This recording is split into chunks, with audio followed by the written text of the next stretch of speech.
Goeiemôre geliefdes. My naam is Dominee Martin Botha en dit is my voorreg om vanaand vir ons weer te lei in ons aanlyn Bybelstudie. Julle sal sien dat ons met 'n heerlike natuurtoneel agter ons sit en dit is as gevolg van hierdie pragtige tyd van die jaar. Die Here Jesus gee vir ons hierdie tyd wat 'n bietjie van 'n kouer tyd is, maar 'n tyd wanneer die dae werklik besonder mooi is. So ek het dit goed gedink om julle so 'n bietjie van die ou yskas in die agtergrond te verlig en dan met julle 'n bietjie van die natuurskoon ook te kan deel. Terwyl ons dit geniet om te luister hoe die voeltjies sing en hoe ons werklik in die genade van die Here leef.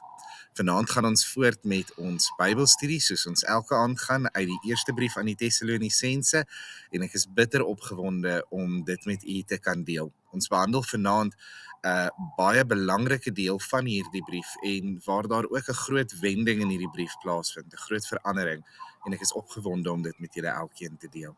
So baie welkom by vanaand se Bybelstudie. Voordat ons dan vanaand gaan begin met ons Bybelstudie, wil ek graag vra dat ons net 'n paar oomblikke sal stil word en die Here sal vertrou om ons ook in vanaand se Bybelstudie deur te vat en dat die Here met elkeen van ons sal spreek soos wat die Gees op ons harte wil lê. Kom ons sluit die oë en bid ons saam. Vader, wat 'n wonderlike voorreg is dit nie om u woord voor ons te kan hê nie. Here, hoe bly is ons as ons dit kan oopmaak en daardeur kan beleef die invloed wat u deur die Heilige Gees in die lewens van die apostels en die lidmate van die vroeë kerk gehad het. Here, ons kan deur hierdie woorde voel asof ons self daar in Tessalonika was, asof ons self hierdie brief gelees het toe Paulus dit vir ons geskryf het. In die woord, Here, kan ons saam met u en u disippels stap, ons kan saam met u deel in elke genade, ons kan saam met u deel in elke wysheid, Here, ons kan gevul en gevoed word in alles wat u vir ons gee. Ons is besonders gelukkig om u kinders te kan wees. Maar daarby saam, Here, is ons daarvan bewus dat selfs al het ons al die kennis, selfs al het ons die bronne gehad, Vader, ja, al het u vir ons 'n video materiaal gegee van u lewe en al die dinge wat u gesê en gedoen het, is dit net die werking van die Heilige Gees wat kan maak dat ons hierdie dinge kan verstaan en kan toepas in ons lewens. Daarom, Here Jesus, wil ek in eerlikheid voor u kom buig en vra dat u in ons sal spreek, dat u by elkeen sal wees wat hierdie Bybelstudie saam met ons geniet vanaand, dat Here sal seën, en dat Here sal seën nie net met aardse en fisiese seën nie, Here, maar met die seën van die woord en die vervulling van ons gees deur u woord. Vader, mag u besonders geëer word in ons lewens, in ons gedagtes, in ons denke. Mag ons lewens lewe wat waardig van die Here Jesus Christus genoem word. Mag ons met opwinding en ywer vir u werk. Mag ons altyd die Here soek en honger en dors na die dieper waarhede, om meer en nader aan u te kan wees. Ja, Here, mag ons siel altyd uitroep, nader my God by u, steeds naderby. Ons loof u, Here, dat u die hoorder is van hierdie gebed, en dat u ons ook tegemoet sal kom in u genade. Dankie vir alles wat u is en doen, tot in ewigheid. Amen. Nou, vanaand gaan ons weer eens ons Bybelstudie begin met 'n vraagie soos wat ons gewoond is elke aand. En vanaand se vraagie is: leef jy in die wil van God? Leef jy in die wil van God? En miskien is dit net vir 'n oomblik nodig dat ek so klein bietjie kwalifiseer wat ek bedoel wanneer ek vra, leef jy in die wil van God? Jy sien, mense verstaan partykeer die wil van God effens verkeerd. Die wil van God, soos wat ons dit geopenbaar sien in die skrif, is baie anders as die wil van God wat baie keer deur baie mense verkondig word. Jy sien, mense wil graag hê dat God se wil beteken dat God sê watter klere ek moet aantrek, God sê watter roete ek moet ry, God sê watter kar ek moet koop, God sê watter huis ek moet aanskaf.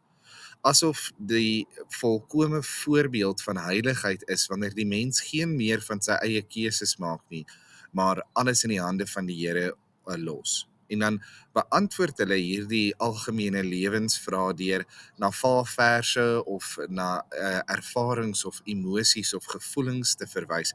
En baie keer kan dit 'n tragediese gevolg in mense se lewens hê. As ek elke keer wanneer ek gedink het, die Here het vir my gesê, gaan links of gaan regs, links of regs gegaan het ek dalk op 'n baie slegter plek uitgeëindig. En kan ek vandag met eerlikheid sê, die Here het nooit in daardie rigtings gestuur nie. Die Here se wil werk bietjie anderster as dit. God het 'n bepalende wil en hy het 'n toelatende wil. Sy toelatende wil is waar hy vir ons vryheid gee. Met God se toelatende wil gee God vir ons die geleentheid om ons eie keuses te kan uitoefen. Ons kan besluit of ons in sonde wil verval en of ons gehoorsaam wil wees aan die woord. Ons kan besluit of ons die Here wil dien en of ons die Here nie wil dien nie. Ons kan besluit of ons tyd in gebed wil spandeer of tyd voor die TV wil spandeer. Dis alles ons keuse en is binne in sy toelatende wil. Sy bepalende wil aan die ander kant is daardie deel van die wil van God wat altyd sal gebeur en altyd sal realiseer. Met ander woorde, dis wat God sê moet gebeur. En dit gaan oor die groter aspekte van die lewe. Daardie kernoomblikke in die geskiedenis wat die draai van geskiedenis so gedraai het dat God se plan sy uiting sal vind. En dan is daar die wil van die Here waar God vir ons sy volmaakte wil kom openbaar. Sy volmaakte wil sê eenvoudig vir ons dat dit is hoe God wil hê ons moet lewe. Dis God se begeerte vir ons lewens. Kom ek maak dit vir ons prakties om hierdie 3 aspekte van die wil van God mooi te kan verstaan. Ek is 'n ouer en daar is al 3 elemente van hierdie wil van God binne in my eie ouerskap. Wanneer ek met my eie kind werk, is daar 'n toelatende wil. Met ander woorde, daar is sekere dinge wat ek gaan toelaat. Nie omdat ek noodwendig daarmee saamstem nie, maar omdat ek in my wysheid as ouer besef het dat partykeer dit nodig is dat die jongspan maar hulle eie koppe sal stamp sodat hulle sekere dinge kan leer. Daar is dinge wat ek nie altyd goedkeur nie, maar dinge wat op so 'n mate nie so sleg is nie dat ek maar toelaat dat sekere dinge gebeur. Aan die ander kant is daar ook bepalende wil. Met ander woorde, daar is sekere oomblikke of sekere krisispunte wat ek nie verby sal laat gaan nie. Jy moet jou tande borsel, jy moet die Here dien, jy moet skool toe gaan, jy moet eet en jy moet 'n goeie en 'n skoon kamer hê. Is 'n voorbeeld daarvan. En dan is daar ook my wil wat ek as 'n begeerte uitspreek. Dit wat ek regtig graag wil hê. Ek wil hê dat my kind moet goed doen op skool. Ek wil hê dat hy sy huiswerk goed moet voltooi. Ek wil graag hê dat hy goeie maniere moet hê. Ek wil graag hê dat hy aan ander moet dink. Ek wil graag hê dat hy 'n mooi lewe moet lei, vol van goeie eienskappe. En hierdie wille wat ek dan uitspreek teenoor my eie kind en uitleef teenoor my eie kind is die presiese forme van die wil van God wat ons in die skrif sien. Sekere dinge is deur God bepaal en sal so wees. Sekere dinge laat die Here toe, soos in die verhaal van Job, toe die Here toegelaat het dat die duiwel sekere dinge in Job se lewe kom vernietig. Dit was verseker nie God se wil dat Job vir jy lief gehad het deur daardie moeilike dae moes gaan nie, maar God het dit binne in sy toelatende wil toegelaat. En dan is daar natuurlik die begeerte van die Here, die wil van God wat sê, dit is hoe ek graag wil hê my kind, jy moet lewe. En vanaand kom vra ek jou oor daardie derde vorm van die wil van God. Leef jy binne in dit wat God vir ons bepaal het om goed en om reg te wees? Met ander woorde, is jou lewe 'n weerspieëling van dit wat die Here graag vir jou in jou lewe wil hê? Luister jy na die woord van die Here? Bestudeer jy die woord van die Here? Sien jy wat dit is wat God sê hoe 'n kind van die Here moet dink, hoe 'n kind van die Here moet redeneer, hoe 'n kind van die Here keuses moet maak en hoe 'n kind van die Here sy lewe moet uitleef? Of is jy grootendeels besig om op God te vertrou vir die kleur motor wat jy moet koop? Maar wanneer dit by die algemene dingetjies kom, by hoe my hart moet lyk, hoe my woorde moet klink, hoe my gedagtes moet klink, besig om maar nog steeds die eie wil te volg. So vanaand vra ek, leef jy in die wil van God? Kom ons kyk na die gedeelte en dan antwoord ons hierdie vraag weer aan die einde van hierdie Bybelstudie. 1 Tessalonisense 4 vers 1 begin met die volgende woorde. Verder dan, broeders, vra en vermaan ons julle in die Here Jesus dat julle, soos julle van ons geleer het, hoe julle moet wandel en God behaag nog oorvloediger mag wees. Want julle weet watter bevele ons julle deur die Here Jesus gegee het. Want dit is die wil van God, julle heiligmaking, dat julle heel moet onthou van die hoerery, dat elkeen van julle moet weet om sy eie vrou te verkry in heiligheid en eer. Nie in hartstogtelike begeerlikheid soos die heidene wat God nie ken nie, en dat niemand sy broeder in hierdie saak moet bedrieg en benadeel nie, omdat die Here 'n wreker is oor al hierdie dinge, soos ons aan julle ook van tevore gesê en betuig het. Nou ons gaan net hierdie eerste 6 versies uit hierdie gedeelte uit saam lees vandag. En ek gaan sommer dadelik wegspring en begin praat oor vers 1, omdat vers 1 vir ons sommer gaan oriënteer oor waar ons in hierdie brief is aan die Tessalonisense. Kom ons kyk na vers 1. Vers 1 sê dan: Verder dan, broeders, vra en vermaan ons julle in die Here Jesus dat julle, soos julle van ons geleer het, hoe julle moet wandel en God behaag, nog oorvloediger mag wees. Nou hierdie vers begin met daardie woordjies verder dan. En verder dan, alhoewel dit miskien nie vir ons so belangrik lyk nie, dien eintlik as 'n brug tussen wat gebeur het in die vorige gedeelte van hierdie brief en wat nou in die laaste 2 hoofstukke in hierdie brief gaan gebeur. In hoofstuk 1 tot 3 het ons 'n baie positiewe, 'n baie liefdevolle en 'n baie persoonlike brief ervaar terwyl Paulus aan hierdie gemeente geskryf het. Hy beskryf hulle met baie persoonlike en baie intieme woorde en taal. Hy gebruik byvoorbeeld die uitdrukking en sê, ons was soos 'n pleegmoeder en julle was soos ons pleegkinders. Hy sê vir hulle op 'n stadium dat hulle vir hom dierbaar geword het en in 'n ander keer dat hy dit nie meer kon uithou nie, omdat hy so 'n groot behoefte gehad het om dan nou weer by hulle uit te kom en weer vir hulle te gaan kuier. Boonbehalwe dit is die vorige hoofstukke wat vir ons neergeskryf is 'n wonderlike getuienis van die absolute geloof wat daar in Tessalonika was ten spyte van die vervolging van die Here. Verskoon asseblief maar die wind wat vir almal net gou-gou wil wys hoe dun my hare nog is. Die brief wat aan die Tessalonisense in 1 tot 3 geskryf is, getuig van hierdie gemeente wat ten spyte van ernstige vervolging in hulle lewens nog steeds die Here Jesus gedien het. Ons sien dat die woorde wat in hierdie eerste 3 hoofstukke neergeskryf is, praat van die werk van hulle geloof, die arbeid van hulle liefde, die lydsaamheid van hulle onverwag, dat hulle die woord van God aangeneem het, dat hulle die eer en die blydskap van die apostels voor God geword het en dat hulle vas staan in die Here. Dis 'n baie goeie getuigskrif om te hê wanneer iemand voor die Here Jesus eendag sal staan. Om te kan sê dat ten spyte van al die dinge wat gebeur het, kan ons getuig dat ons hierdie goeie dinge in ons geloof gehad het. Ons het vasgehou aan die Here. En ek wil net nou 'n paar van hierdie versies kyk. Die eerste 3 van hierdie gedagtes, die werk van hulle geloof, die arbeid van hulle liefde en die lydsaamheid van hulle hoop, word dan in hoofstuk 1 vers 3 al reeds vir ons deurgegee, waar Paulus skryf, en onophoudelik in gedagte hou die werk van julle geloof en die arbeid van julle liefde en die lydsaamheid van julle hoop op ons Here Jesus Christus voor ons God en Vader. En ons kry hier in hierdie gedeelte amper daardie 3-ledige getuienis waaraan kinders van die Here so gewoond is: geloof, hoop en liefde. En Paulus praat van al 3 van hierdie elemente binne in hierdie gemeente. Nie net het hulle geloof gehad nie, maar hulle geloof was bewys deur hulle werke. En ons dink dadelik weer aan Jakobus 2, waar Jakobus vir ons skryf dat die geloof bewys word in werke en werke weer in sy eie beurt 'n bewys is van ons geloof. Met ander woorde, 'n mens kan nie sommer maklik sê ek het geloof, maar dit wys nie in jou lewe en die dinge wat jy doen, sê en die plekke waarheen jy gaan nie.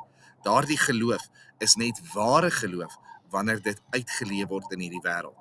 En Paulus sê, ek sien hierdie geloof wat julle het vir die wêreld en die geloof in die Here wanneer ek hoor van die dinge wat aangaan daar in die eerste Tessalonika. Dan praat hy ook van die arbeid van hulle liefde. Dit is baie maklik om vir iemand te sê dat jy lief is vir hulle, maar Liefde is werk. Liefde beteken dat ek die ander een bo myself moet plaas. Liefde beteken dat ek vir die ander een moet opoffer. Die Here Jesus Christus is seker die grootste voorbeeld van liefde en hy self het gesê, geen groter liefde is daar as dat iemand sy lewe aflê vir sy vriende nie. Liefde is nie selfsugtig nie. Liefde vergewe, verdra. Liefde is genadig. Liefde is vol van hoop. Liefde hou nie boek van die kwaad nie. Dis lydsaam, dis verdraagsaam. En al die ander woorde wat in 1 Korintiërs 13 gebruik word om hierdie liefde te beskryf. Liefde is werk. En van hierdie werk was daar groot getuienis in die Tessalonisense. En die laaste een is dan ook 'n lydsaamheid van hulle hoop. Hulle het so vasgehou aan die hoop en die hoop van wat daar vir ons in die Here Jesus Christus in die toekoms weggelê het, was so 'n realiteit in hulle lewens gewees, so 'n werklikheid, dat dit gemaak het dat hulle met lof die onmiddellike en op die oomblik vervolging verdra het. Hulle was nie bang om te ly vir die Here Jesus nie, omdat hulle geweet het dat wat vir hulle in die hemele gewag het, vir ewig goed en reg en heilig sou gewees het. Dat die klein bietjie smart en verdriet wat ons hier op die aarde moet verduur, nie opweeg teen die heerlikheid van die hoop wat daar vir ons weggelê is in die hemel nie. Hebreërs beskryf dit as 'n vaste anker, iets waaraan ons kan vashou, iets wat ons gegrond kan hou en iets wat kan maak dat ons vas staan wanneer die storms van die lewe teen ons slaan. 'n Kosbare getuienis vir elke mens wat aan hierdie gemeente behoort het. En dit gaan aan. In hoofstuk 1 vers 7 skryf Paulus, sodat julle voorbeelde geword het vir al die gelowiges in Macedonië en Agaia. Nou, hieroor het ek sekerlik nie nodig om te veel te sê nie. Ons almal weet dat 'n voorbeeld vir ander mense beteken dat hulle nie net goeie lewens probeer leef het nie, maar dat hulle lewens selfs as 'n voorbeeld vir ander opgehou moet word. Ek dink sekerlik is een van die grootste oorwinnings in ons Christelike lewens, wanneer ons na ons eie lewens kan kyk en miskien die lewe van 'n broer of suster en sê, kyk maar na daardie lewe. Daardie lewe is 'n voorbeeld van hoe 'n mens die Here kan dien. Daardie lewe is die tipe lewe waartoe almal van ons moet aspireer. Ons moet probeer om by daardie lewe uit te kom. Ag, en ek het al 'n paar mense in my lewe ontmoet en wanneer ek te maak gekry met hulle geloofslewe en wanneer ek hulle getuienisse hoor en met hulle kuier en hulle leer ken en die gees van die Here in hulle ervaar, dan kan ek nie anders as om te bid en te sê, Here, help my om eendig te wees waar hierdie persone nou reeds is nie. En dit is die getuienis wat Paulus vir hulle gegee het. Hy het gesê, julle is mense wat ons kan gebruik as voorbeelde. As ons daar in Korinte kom, dan kan ons aan die Korintiërs sê, kyk maar na die Tessalonisense. Kyk hoe gaan dit daar. Kyk hoe dien die kerk van die Here in daardie dorpie. En julle sal sien wat die Here van julle verwag. 'n Kosbare getuienis om te hê en een waarop elke Christen so bietjie op 'n mooi manier jaloers behoort te wees. Laat ons die Here dien op so 'n manier dat ons voorbeelde van sy lof en sy genade word. Die volgende versie is in hoofstuk 1 vers 9. En in hierdie besondere vers staan die volgende woorde: want hulle vertel self aangaande ons watter ingang ons by julle gehad het en hoe julle heel van die afgode bekeer het tot God om die lewende en waaragtige God te dien.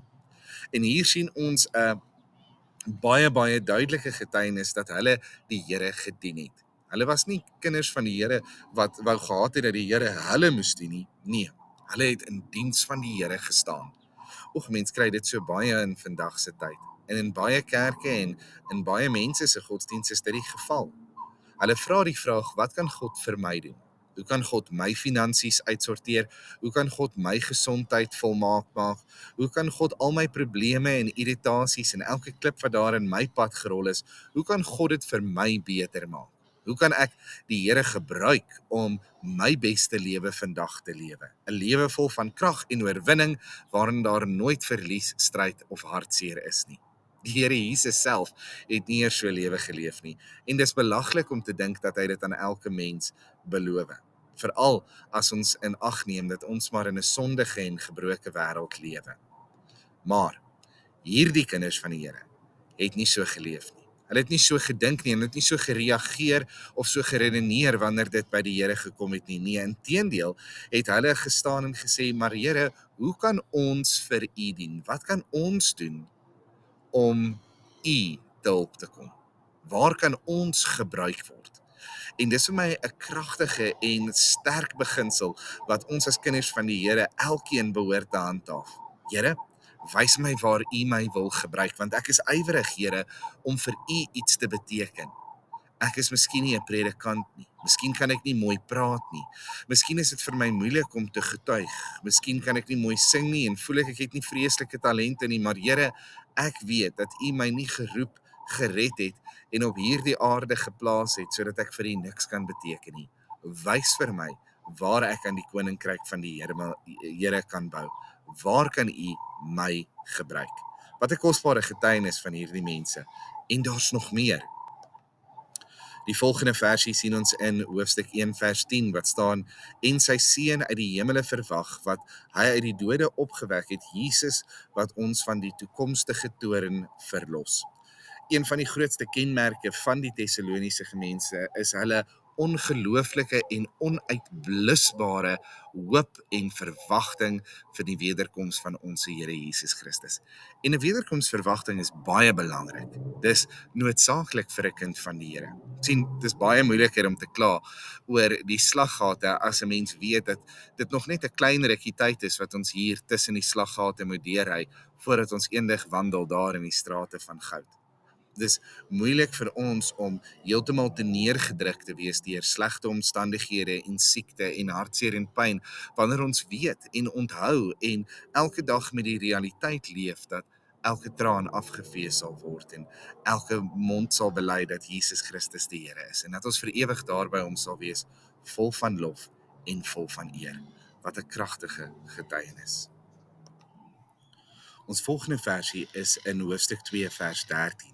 En hierdie keer getuig die apostel Paulus die volgende: Daarom dank ons God ook sonder ophou dat, toe julle die woord van God ontvang het wat deur ons verkondig is, julle dit aangeneem het nie as die woord van mense nie, maar soos dit werklik is, as die woord van God wat ook werk in julle wat glo.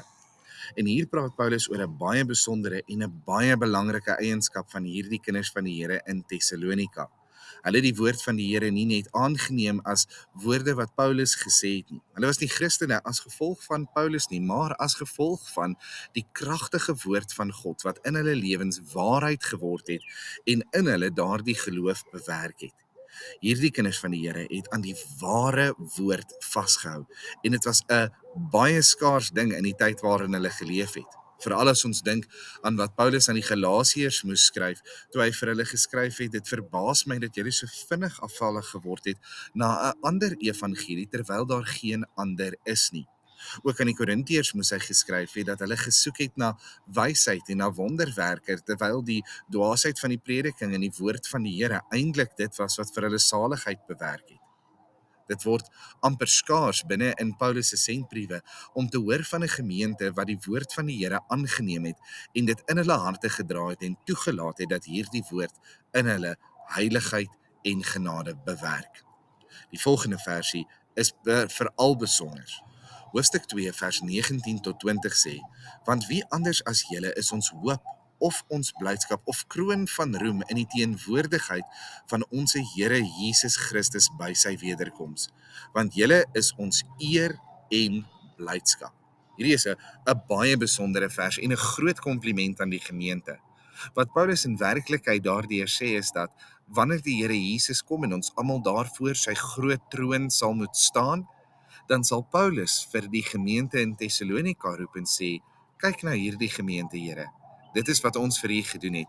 Dit is iets waarop ons trots is. Kyk na die verskil wat daar in hierdie gemeentes gemaak is. Kyk na die manier hoe hulle u gedien het en die liefde wat onder hulle gegroei het en die hoop waarin hulle vasgehou het. Vader, word verheerlik in hierdie mense. Hulle is ons hoop en as ons aan hulle dink, is ons bly en hulle is dit waarop ons trots kan wees. Ek meen, ek sal nou nie baie skaam wees of baie hartseer wees as Paulus moet sê dat ons gemeente 'n gemeente is waarop hy kan roem nie, wanneer een van die apostels sê, hierdie is regtige gemeente wat my baie trots maak. En die laaste paar versies waarna ons gaan kyk, vind ons dan in hoofstuk 3 vers 6 tot 8. En in hierdie gedeelte skryf Paulus, maar nou dat Timoteus net van julle af by ons aangekom het en ons die goeie tyding van julle geloof en liefde gebring het, en dat julle altyd 'n goeie herinnering van ons behou en verlang om ons te sien, net soos ons ook vir julle. Daarom, broeders, is ons in al ons verdrukking en nood vertroos oor julle deur julle geloof, want nou leef ons as julle vas staan in die Here. Weereens 'n kosbare getuienis. Timoteus wat net teruggekom het van sy reistog af en weer by Paulus aangesluit het en hom vertel het van die dinge wat hy beleef het en die dinge wat hy gesien het in Thessalonika. En Paulus wat sê dat al gaan dit swaar met hom, al is hy nou in baie verdrukking en pyn en al is die omstandighede nou moeilik, dan in daardie omstandighede dink hy net aan hoe goed dit in Thessalonika gaan en die verskil wat hulle daar in Thessalonika gemaak het en die geloof wat daar in Thessalonika geplant is en gegroei het en geblom het in liefde en geloof en in hoop en in verdraagsaamheid en in al hierdie mooi dinge wat Paulus beskryf in hierdie eerste 3 hoofstukke. En 'n mens wil amper, wanneer 'n mens net na hierdie eerste 3 hoofstukke kyk, dink dat Thessalonika die volmaakte gemeente is, dat hulle geen foute gehad het nie. Mens wil amper dink dat dit die een gemeente is wat ons kan uitlig bo die ander en sê, maar ons wil graag soos die mense in hierdie gemeente wees. Ons wil die geloof hê wat hulle gehad het. En hoewel dit verseker die waarheid is, bring hoofstuk 4 vers 1 vir ons 'n draai in Paulus se redenasie en sy beredenering in hierdie brief. Hy gaan alles egter wat hy nou aan hulle gaan sê, gaan hy bou op dit wat alreeds gesê is. Daarom begin hierdie vers met die woorde verder dan. Verder dan sê, as ek dan nou so trots kan wees op julle geloof, as ek dan nou al hierdie mooi dinge van julle kan sê, as ek dan nou hierdie pragtige getuienisse van julle gehoor het en as die Here dan nou werklik so 'n verskil in julle lewe gemaak het, dan, en dis waar ons begin met die volgende gedeelte van hierdie brief. Kom ons kyk daarna. Die res van vers 4 sê dan, verder dan broeders, vra en vermaan ons julle in die Here Jesus dat julle, soos julle van ons geleer het, hoe julle moet wandel en God behaag, nog oorvloediger mag wees. Nou Paulus kom stel al hierdie dinge binne in die lig van hierdie mooi getuienis wat hy vir hulle gegee het en kom sê in hierdie vers basies, jy weet met al hierdie dinge wat julle gedoen het en al hierdie mooi goed wat ek nou oor julle gesê het, is daar tog iets wat ek moet noem.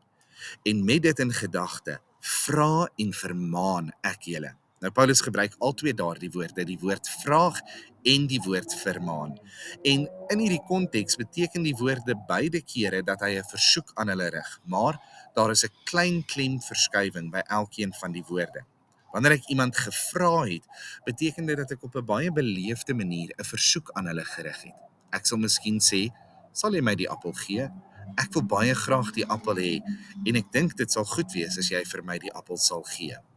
Wanneer ek iemand aan die ander kant vermaan, is dit ook 'n versoek, maar dit het 'n bietjie meer van 'n ernstige toon. Met ander woorde, daar's 'n bietjie meer klem, 'n bietjie meer dringendheid en 'n bietjie meer strengheid in die toon waarmee dit gevra word. Miskien sal ek dit prakties kan uitbeeld as, jy moet vir my daardie appel gee. Dit is nie jou keuse of jy die appel kan hou en of jy die appel nie kan hou nie. Die regte ding om te doen is om daardie appel vir my te gee. Gee die appel asseblief nou vir my. So vermaan en vra is 'n bietjie van 'n versoek wat ons rig aan iemand, maar daar is 'n klein klembeskrywing. En wanneer Paulus kom sê dat hy vra en vermaan, dan sê hy, ek kom vra julle op 'n mooi en 'n beleefde manier. Ek kom rig hierdie versoek aan julle, maar ek doen dit met dieselfde krag en met dieselfde erns en met dieselfde dringendheid as ook 'n vermaaning. Hy kom stel dan hierdie versoek of hierdie vermaaning en vraag vir hulle binne in 'n bubbel, wil ek amper sê. Met ander woorde, binne in 'n raamwerk. En hy sê, hierdie versoek vra ek nie vir julle uit myself uit nie. Dis nie 'n persoonlike versoek nie, maar dit is in die eerste plek in die Here Jesus Christus. En wanneer hy dit sê, probeer hy aan hierdie gemeente kommunikeer dat die woorde wat hy nou gaan spreek, die vraag wat hy nou gaan vra, nie van God afkom nie, maar dat dit eintlik van die Here Jesus afkom. Met ander woorde, dit dra dieselfde krag en dieselfde gesag as wat die Here Jesus dit self sou gesê het. Ek het al gesien dat mense partykeer wanneer hulle 'n versoek moet gee aan iemand, maar hulle is so 'n bietjie skaam om self te vra, baie maklik sal sê, daardie een het gevra dat ek jou moet vra dat jy hierdie dinge moet doen. En dit is presies wat Paulus meer besig is. Hy is besig om te sê, die Here Jesus het aan my die opdrag gegee dat ek julle moet vra. Daarom moet julle dit nie hanteer asof dit 'n vraag is wat ek aan julle rig nie, maar hanteer dit eerder as 'n vraag wat die Here self aan julle rig. Die tweede bubbel waarin hy hierdie vraag gaan stel, is soos ons voorbeeld. Met ander woorde, Paulus kom sê aan hulle, hierdie versoek wat ek aan julle rig, is nie maar net 'n versoek wat ek van julle verwag nie, maar ek self het aan hierdie versoek gehoor gegee. Ek het self gehoorsaam geword aan hierdie groep. Ek staan aan julle kant en ontvang hierdie vermaaning van die Here Jesus af. Die Here Jesus sê vir my en vir julle dat ons hierdie versoek aan moet gehoor gee. En julle kan in my lewe kyk, julle kan maar kom ondersoek instel en sien hoe ek dit in my lewe uitgeleef het. En dan gaan julle kan sien hoe julle dit ook in julle eie lewe moet uitleef. Dis nogal 'n gewaagde stelling wat hy kan maak. En dit is iets waartoe ek glo elkeen van ons kan aspireer. Laat ons so leef dat ons met gemak ander mense kan roep om te sê, kom kyk hoe doen ek dit, kom kyk hoe dien ek die Here. Nie uit hoogmoed of omdat ek dink dat ek volmaak is nie, maar omdat ek volkome gehoor gegee het, heeltemal oorgegee is aan die wil van die Here. Kom ons kyk dan nou na die versoek. Wat is hierdie versoek wat Paulus aan hulle gee? Die eerste is dat hulle moet wandel en God behaag. En daardeur het ek sommer daardie mannetjies wat daar in die borrel loop en die sterretjie wat so glimlag om uit te beeld die idee van om te wandel, om te loop en die sterretjie om God te behaag. En dit is maar net 'n uitdrukking wat Paulus gebruik het om op 'n baie eenvoudige manier te sê, ek wil hê julle moet lewe op 'n manier wat God bly maak. Dis die mooi eenvoudige Afrikaans. En hy sê, julle het gesien in ons lewens, hoe ons lewe op so 'n manier dat God blydskap en vreugde in ons lewens kan vind. En ons wil hê dat julle ook so moet lewe. En dan sluit hy hierdie versie af met die woorde, en hierdie is die eintlike opdrag, die eintlike versoek. Hy sê dat julle nog oorvloediger moet wees. En dis een van die redes waarom ons so sterk gefokus het op die dinge wat Paulus saamgevat het uit die vorige gedeelte uit. Want Paulus sê hierdeur basies vir hulle, jy weet daar's baie dinge in julle lewe, Tessalonisense, wat die Here bly gemaak het. Baie dinge in julle alledaagse handel en wandel wat goed is. Julle het gewerk in julle geloof, werk nog meer in julle geloof. Julle het arbeid gehad in liefde, hê nog meer arbeid in liefde. Julle het die lydsaamheid van hoop gehad, julle sal nog meer lydsaamheid leer in hoop. Julle het voorbeelde geword, wees nog beter voorbeelde. Julle het God gedien, dien die Here nog meer. Julle het die seën verwag hom nog dieper. Julle het die woord aangeneem, neem dit selfs nog sterker aan. Julle was die eer en die blydskap van ons voor God. Wees dit nog meer, deur nog meer te wees en nog groter te word in die Here. En julle het vasgestaan in die Here, staan nog vaster en nog sterker. Wees meer oorvloedig in alles wat julle doen. En as 'n mens hierdie vers lees, dan wonder 'n mens hoe die Tessalonisense moes gevoel het toe hulle dit gehoor het. Dink as jy jou beste gegee het en jou alles ingesit het en iemand kom na jou toe en sê, dis wonderlik, jy doen so goed, jy doen baie mooi en ons is so trots op jou, ons vra net een ding, doen beter, wees meer. En ek dink as ons aan onsself moet erken, is daar 'n ruimte vir verbetering, 'n ruimte om meer te wees en om oorvloediger te wees in elkeen van ons se lewens. En Paulus los ons nie in die donker nie, maar hy kom gee ook met die volgende gedeelte en die volgende versie vir ons 'n baie duidelike beeldjie van hoe ons meer en beter gaan wees. Kom ons kyk ook daarna. Ek lees graag vir ons die woorde van 1 Tessalonisense 4 vers 2 en dan die eerste gedeeltetjie van vers 3 wat sê, want julle weet watter bevele ons Here deur die Here Jesus gegee het, want dit is die wil van God, julle heiligmaking. Nou voordat ek die versie stukkie vir stukkie gaan deurgaan, wil ek eers praat oor daardie woordjie heiligmaking. Nou die woordjie heiligmaking is 'n bietjie van 'n ou Afrikaanse woord en baie keer word dit so effens verkeerd verstaan in moderne Christene se lewe. Jy sien, baie keer en baie mense wanneer hulle aan heiligheid dink, dan dink hulle amper aan die Tom en Jerry cartoon weergawe van heiligheid. Iemand wat rondloop met 'n wit lig wat uit hulle uitskyn, so 'n ronde sirkeltjie wat bo hulle kop dryf en hulle voete wat so net nie aan die grond raak nie. Hulle is iemand wat altyd in 'n engelekoor-stem sing, nooit te gelukkig of te bly of te vol van energie kan lyk nie en altyd half besedig en besadig is en in hierdie heiligheid dan nou so voortleef. En dis glad nie wat heiligheid beteken nie. Wanneer ons kyk na die woordjie heiligheid, is dit daardie Griekse woordjie wat ek daar aan die binnekant van die visie geplaas het en dit is die woordjie hagios. Daarso staan as 'n mens nou daardie woordjie presies so uitlees, hagiosmos. Hagiosmos. En dit is maar net die verbuiging van die woordjie hagios wat in hierdie gedeelte gebruik word. En die betekenis van hierdie woord het eintlik 'n paar ander dinge beteken. In die eerste plek het dit beteken meer toegewy, meer toegewy. Nou om toegewy te wees beteken dat jy meer gefokus is op een ding. As ek myself meer toewy aan my werk, beteken dit dat ek meer tyd en meer energie aan my werk bestee. Ek sal meer oor my werk dink, ek sal meer van my werk gedoen kry, ek sal die kwaliteit van my werk probeer verbeter. Dit beteken dat ek my tyd en energie sal toespits op 'n sekere ding. So wanneer ons praat van heiligmaking binne in die skrif, praat ons van iemand wat meer toegewyd aan die Here lewe. En sê ons dit op 'n eenvoudige manier dat hierdie persoon meer tyd aan die Here sal spandeer, dat hierdie persoon meer energie aan die dinge van die Here sal spandeer, dat hierdie persoon se gedagtes meer vasgevang sal word deur die waarhede van die Here, dat hierdie persoon meer sal dink oor die Here, sal praat oor die Here, sal leef vir die Here. Dis iemand wat se lewe wegbeweeg van die lewe hier op aarde toe en meer beweeg na die Here toe. Dis wat meer toegewyd beteken. Dis wat heiligmaking beteken. Heiligmaking beteken 'n groter deel van my lewe beteken vandag vir die Here iets as wat dit gister beteken het. 'n Groter deel van my lewe behoort vandag aan God meer as gister. Die tweede gedagte wat ons kry wanneer ons praat van heiligmaking of 'n manier waarop hierdie woord gebruik is, het dit beteken dat iets meer rein gemaak sal wees. Met ander woorde, dat allerlei onsuiverhede en vuilighede van daardie item weggevat sal word. Nou, ek gaan dit maar so uitbeeld. Wanneer ek dink aan 'n vuil lap, dan kan 'n mens nie veel skoon maak met 'n vuil lap nie. 'n Vuil lap is half doelloos of nutteloos.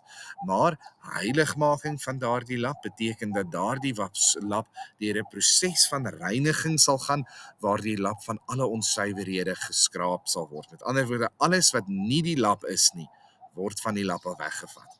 En dis presies wat hierdie reinheid beteken binne in die konteks van die Bybel. Hierdie reinheid beteken eenvoudig dat ek as kind van die Here konstant gewas word deur die bloed van die Here Jesus Christus. Die Bybel leer vir ons 1 Johannes 1 dat as ons in die lig wandel soos hy in die lig was, dan reinig die bloed van die Here en dit word in die konstante herhaalde aanhoudende vorm geskryf, dan reinig die bloed van die Here Jesus ons van alle sonde. Met ander woorde, ons word konstant rein gemaak en dit wat nie deel is van hierdie nuwe mens wat ons geword het binne in die Here Jesus Christus nie, word stelselmatig uit ons lewens uit verwyder. Ons word skoon gemaak. Dit kan beteken ook om meer te fokus en meer te fokus slaan amper weer terug na daardie meer toegewy. Dit beteken dat ek meer en meer van die Here raak sien en minder van die wêreld raak sien. Ander woorde, soos 'n perd maar partykeer in 'n resies loop met die perdeklappe so aan die kante van die oë sodat hy kan fokus op die baan en nie aandag kan gee aan die dinge wat langs die baan gebeur nie. So raak ons gefokus op die dinge van die Here en gee ons minder en minder aandag aan die dinge wat nie van die Here is nie. En dan hierdie laaste baie belangrike definisie, meer anders. En van al die definisies is hierdie meer anders definisie amper een van die sterkste verklaringe van die woord heiligheid. Dit beteken dat ek nie meer soos die wêreld sal wees nie, maar dat ek anders sal wees as hulle wat nog nie deur die Here Jesus aangeraak is nie. Ek gaan 'n verhaal vertel uit my lewe uit en ek gaan nie name noem nie en daarbey hoop ek dat ek op niemand se tone sal trap nie, is nie die doel daarvan nie, maar ek wil dit graag verduidelik. Ek praat op 'n stadium met mense wat vir my sê, jy weet, ons predikant is 'n mens net soos ons mens. Hy vloek en hy drink saam met ons 'n ou doppie en ja, hy rook selfs 'n sigaretjie, jy weet. Ons is baie gemaklik met hom want hy's 'n regte mens. Hy's een van ons, hy's net soos die ander. En toe hierdie persoon dit vir my sê, het ek gedink dat dit wonderlik is dat hulle 'n geestelike mens in hulle lewens het, maar dat daardie persoon die punt mis. Die punt is nie om net soos die ander te wees nie. Nee, die punt is juis om anders te wees. Ons is apart gesit vir die Here. Ons is nuut gemaak vir die Here. Kyk, die ou dinge het verbygegaan, alles het juis nuut geword.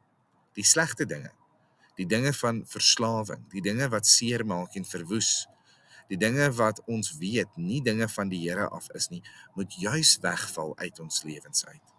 Ons moet eerder na ons predikant toe kan kyk en kan sê, ek wil graag soos hy wees, want hy het al hoe minder van hierdie dinge van die wêreld in sy lewe en al hoe meer van die Here Jesus in sy lewe. Hy het sy bottel gelos en sy Bybel opgetel. Hy het sy sigaret se rook ophou laat opgaan en hy het gebede laat opgaan. Hy het opgehou vloek en hy het woorde van waarheid gepraat. Hy het woorde van lewe gepraat. Hy het die evangelie gaan verkondig. Hy's anderster as ons, hy's nie dieselfde van ons nie en daardeur kan ons leer dat ons ook soos hy moet wees. Ons wil graag die Here dien soos wat hy die Here dien. Nie lekker saam met hom kuier nie. En dit is nie iets wat ek net vir predikante kan sê nie, maar dis iets wat ons van elke kind van die Here wil sê. Ons doel is nie om in te pas nie, ons is gemaak om uit te staan. En daardeur bedoel ek nie dat ons vreemd of laf behoort te wees nie, maar eerder dat ons gemaak is om anders te wees, om soos Jesus anders was, anders te wees. Jesus het nie ingepas nie. Jesus het nie saam met die stroom gegaan nie. Jesus het nie die tendense van sy dag gevolg nie. Jesus was anders geweest want hy was vir God. En ons moet vir God wees. Die mense in daardie tyd het rykdom gesoek. Jesus het gesê, salig is die wat arm is. Die mense daardie tyd het gesoek wanneer dit reg is om wraak te neem oor jou vyand. Jesus het gesê, draai die ander wang. Die mense daardie tyd het gekyk, wat is die hoogste posisie wat hulle kan bereik? Die Here Jesus het gesê, sit dat ek jou voete was. Die Here Jesus het nie ingepas nie. Hy het uitgestaan. Hy was anders. Wat vir my besonder is in die manier hoe Paulus hierdie behoefte van hom dat hulle heilig moet wees uitdruk, is die feit dat ons elemente van die Vader, die Seun en die Heilige Gees in hierdie gedeelte kan raak sien. In die eerste plek, as ons kyk net na die Vader, sê Paulus vir ons, dit is die wil van God. Met ander woorde, wat wil God vir jou lewe hê? Wat is sy begeerte vir elke kind van die Here? Hy wil hê jy moet heilig wees. Hy wil hê jy moet anders wees. Hy wil hê jy moet apart wees van die wêreld. Hy wil hê jy moet anders dink. Hy wil hê jy moet anders optree. Hy wil hê jy moet anders voel. Hy wil hê dat wanneer die wêreld skree vir geregtigheid, dat jy moet bid vir vergifnis. Hy wil hê dat wanneer die wêreld agter sondes aanhardloop, dat jy agter die Here sal aanhardloop. Hy wil hê dat wanneer die Here geld jaag, jy genade sal jaag. Wanneer die wêreld met vuil taal besig is, verkondig jy die evangelie. Die Here wil hê dat jy moet anders wees. As jy in die wil van God lewe, jong vriend, vriendin, jong kind van die Here, dan beteken dit jy is anders. Jy leef anders, jy dink anders, jy is nie meer dieselfde nie. As kind van die Here behoort jy vriende te verloor, omdat jy nie meer inpas by hulle nie. Omdat jy nie meer deel kan wees van hulle nie. Dis die wil van God vir jou lewe. Die Here Jesus Christus is ook hier betrokke. Paulus noem dit die bevele van die Here Jesus Christus, die bevele in die Here Jesus Christus. En wanneer ons kyk na die dinge wat die Here Jesus geleer het, dan weet ons dat die Here Jesus ook hierdie tipe heiligheid geleer het. In Johannes 12 vers 15 sê hy vir hulle, hou my gebooie. In Matteus 5 vers 84 sê hy, wees volmaak. In Matteus 5 vers 8 sê hy, wees rein. In Johannes 14 vers 6 sê hy, volg my. En in Johannes 17 vers 17 tot 19 bid hy tot die Vader vir elkeen van sy volgelinge en hy sê, heilig hulle, Here, soos wat U my geheilig het. En dan natuurlik is dit die werk van die Heilige Gees wat ons heilig. Ons lees dit in 1 Petrus 1 vers 2, waar daar staan, uitverkore volgens die voorkennis van God die Vader in die heiligmaking van die Gees, tot gehoorsaamheid en besprenkeling met die bloed van Jesus Christus, mag die genade en vrede vir julle vermenigvuldig word.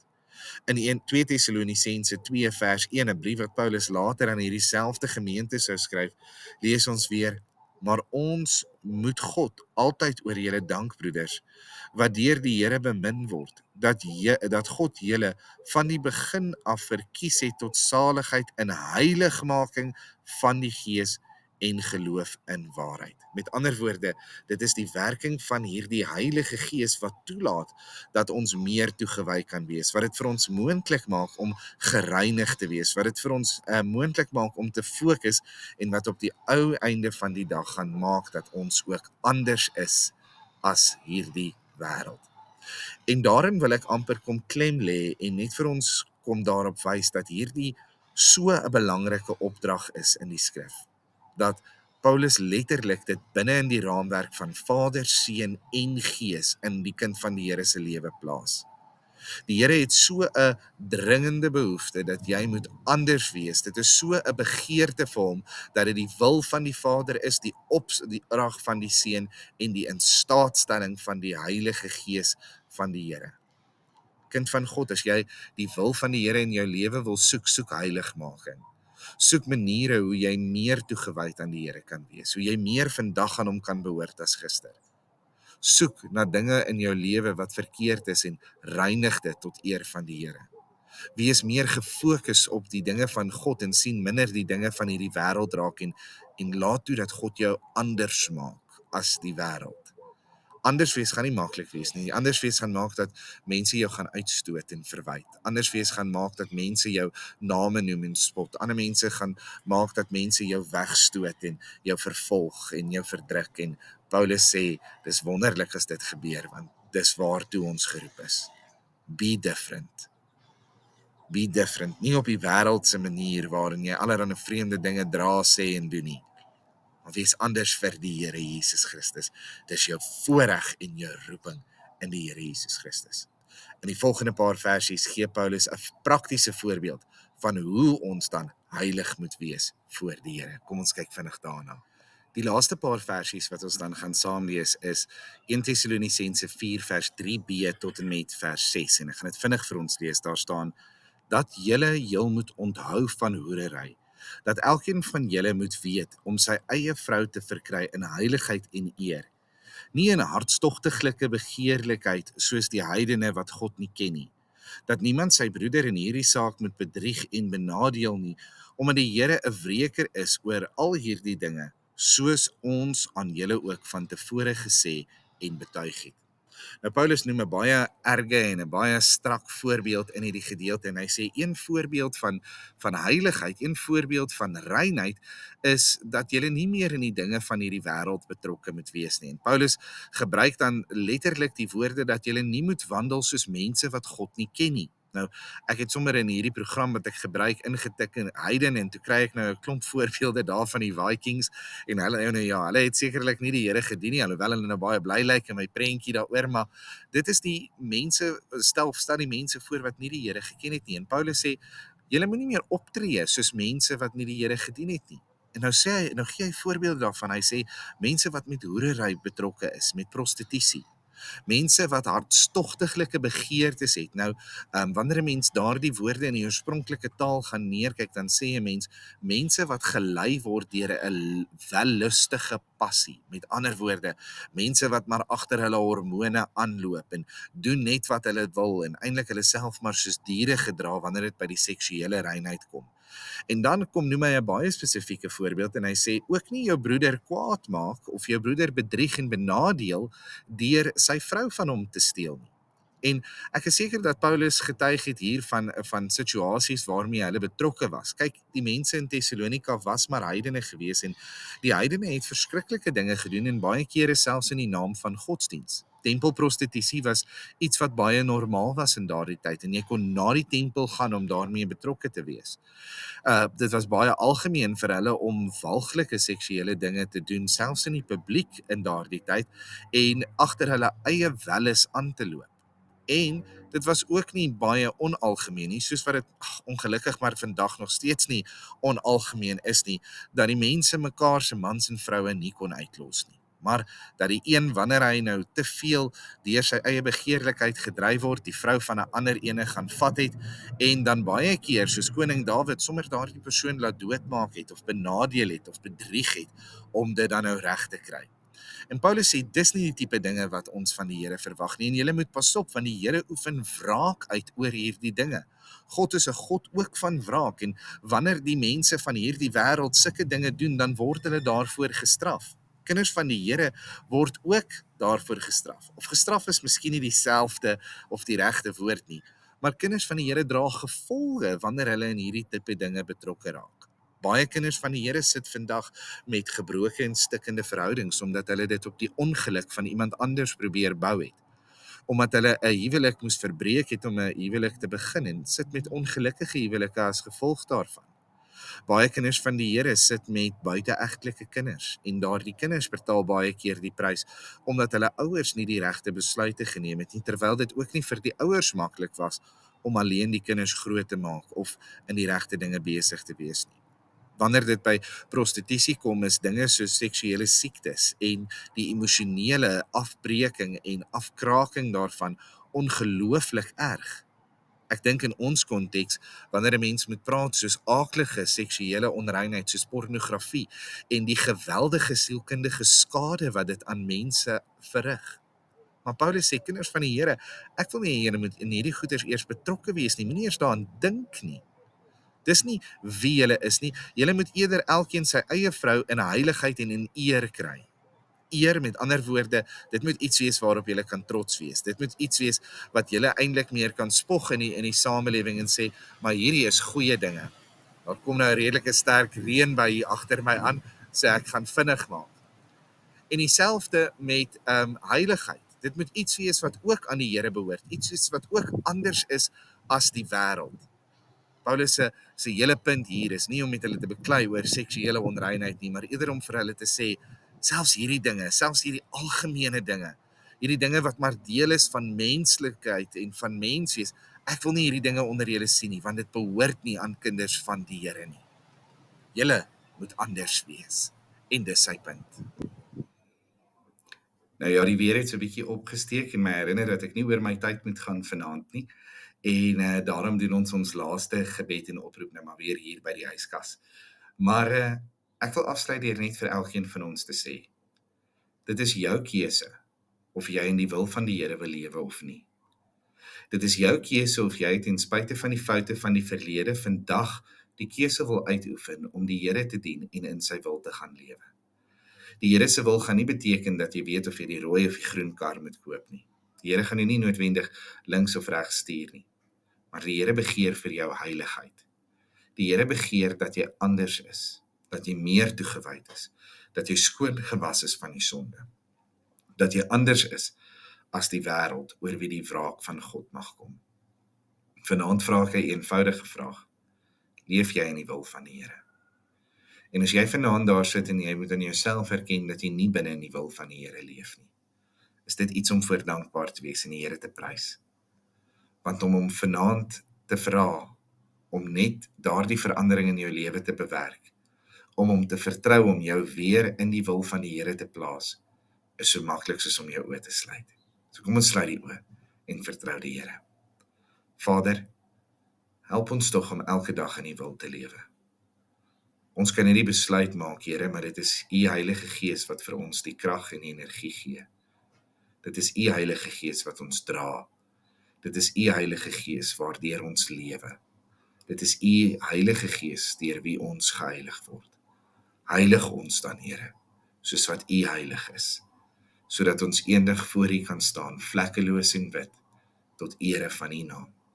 Amen. Baie dankie aan elkeen wat ingeskakel het. Ek hoop dat vanaand se boodskap vir julle elkeen iets beteken het en dat julle dit sal verder vat in hierdie week wat voorlê. Die Here se seën. Totsiens. Lekker aand.